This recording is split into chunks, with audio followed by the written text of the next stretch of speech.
Hi guys, എല്ലാവർക്കും നമസ്കാരം. ഞാൻ അനീഷ്. അപ്പോൾ നമ്മളൊരു പുതിയ വീഡിയോയിലേക്ക് എല്ലാവർക്കും സ്വാഗതം. എന്നാൽ നമ്മുടെ ഇന്നത്തെ വീഡിയോ എന്ന് വെച്ചാൽ നമ്മുടെ വീട്ടിൽ തന്നെ പരിപാടി കേട്ടോ. വീട്ടിൽ നിന്നുള്ള സ്വന്തം പരിപാടി തന്നെയാണ്. അപ്പം രാവിലെ എണീറ്റപ്പം തന്നെ അമ്മ ഒരു നല്ലൊരു പണി തന്നെന്ന് വെച്ചാൽ അമ്മ പറഞ്ഞതെന്ന് വെച്ചാൽ കുറച്ച് ചേന ഇരിപ്പണം നടാനൊക്കെ ഉണ്ട്. അപ്പം ചേനത്തടും കാര്യങ്ങളൊക്കെ വെട്ടി കൊടുക്കണമെന്ന് പറഞ്ഞു. അപ്പോൾ അമ്മ ചേന നട്ടു നമ്മൾ വെട്ടി കൊടുത്താൽ മതി. അന്നേരം ഞാൻ പറഞ്ഞു ഓക്കെ എന്ന് പറഞ്ഞു. അപ്പോൾ എന്തായാലും നമുക്ക് ചേന നടാനുള്ള തടവും കാര്യങ്ങളൊക്കെ വെട്ടണം. അപ്പോൾ എന്തായാലും നമുക്ക് ആ കാഴ്ചയിൽ ഇട്ടു നമുക്ക് ചേനത്തടമൊക്കെ വെട്ടാം എന്തായാലും. അന്നേരം വേണ്ട ഞാനിവിടെ തടമുട്ടാനൊക്കെ സ്റ്റാർട്ട് ചെയ്തു. എനിക്ക് ഇതിനെപ്പറ്റി വലിയ ഐഡിയ ഒന്നുമില്ല. പിന്നെ അമ്മയ്ക്ക് ഏകദേശം കൃഷിയെക്കുറിച്ചൊക്കെ അറിയാം. അതുകൊണ്ട് അമ്മ പറഞ്ഞു തന്നാൽ ഞാൻ അതുപോലെ ചെയ്യുന്നു. എന്നാലും ബാക്കി മെയിൻ്റെനൻസും കാര്യങ്ങളൊക്കെ ചെയ്യുന്ന അമ്മ തന്നെയാണ്.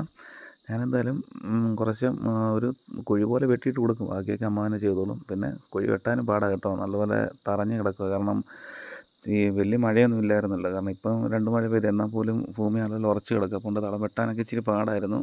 അതുപോലെ എന്താ പറയുന്നത്, പിന്നെ കുറേശ്ശെ നമ്മൾ വെള്ളവും കാര്യങ്ങളൊക്കെ ഒഴിച്ചു കൊടുത്താണ് തടം വെട്ടിയേക്കുന്നത്.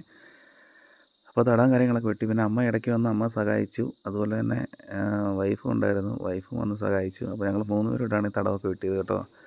ഈ കുറേ നാളെ ജോലിയൊക്കെ ചെയ്തത്, അതുകൊണ്ട് നല്ലപോലെ വേർത്തു, കുറച്ച് കഷ്ടപ്പെട്ടു.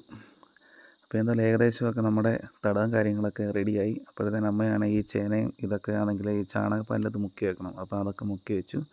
അന്നേരം നമ്മളതെടുത്ത് നടുകയാണ്. അമ്മ നട്ടു തുടങ്ങി. പിന്നെ ഞാനും ഒരു മൂട് നട്ടിട്ടുണ്ട് കേട്ടോ. എന്തോ തീരുമെന്ന് എനിക്കറിയത്തില്ല. എന്തായാലും അമ്മ പറഞ്ഞ് ഞാനും ഒരെണ്ണം നടാൻ പറയുന്നത് ഞാനും ഒരെണ്ണം നട്ടു. അങ്ങനെ ചേനയൊക്കെ നട്ടുകൊണ്ട് അതിന് തണുപ്പൊക്കെ വെച്ച് കരിയിലെല്ലാം വെച്ച് എല്ലാം സെറ്റാക്കി തണുപ്പൊക്കെ വെച്ച് കേട്ടോ. അപ്പം എന്തായാലും നമ്മുടെ ചേന നടിയിൽ ഇവിടെ വെച്ച് കഴിഞ്ഞു. അപ്പോൾ ഇതിനടുത്ത് നമ്മൾ എന്തെങ്കിലും നടാനെടുക്കാനൊക്കെ ഉണ്ടെങ്കിൽ അടുത്ത വീഡിയോയ്ക്ക് നമുക്ക് കാണാം. എന്തായാലും എല്ലാവർക്കും ബൈ.